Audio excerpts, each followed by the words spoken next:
Hello friends, good morning. నా పేరు సలీం. నేను హైదరాబాద్లో ఉంటాను. ఈరోజు మన వెస్టీజ్ ఫుడ్ సప్లిమెంట్స్ ఒకేసారి 25 సప్లిమెంట్స్ ఉన్నాయి. దీంట్లో 25 సప్లిమెంట్స్ అనేవి ఒకేసారి నేను తీసుకోవడం జరుగుతుంది. మీరు చూడొచ్చు ఇక్కడ, రైట్ फ्रेंड्स। मेरा नाम सलीम है।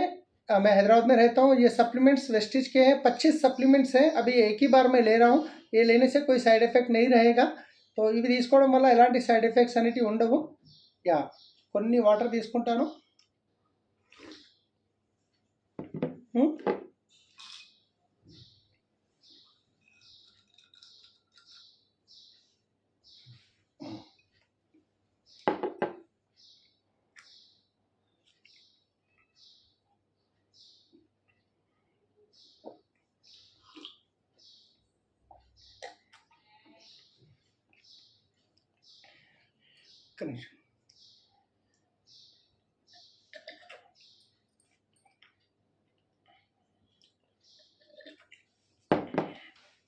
Done friends, thank you, wish you well.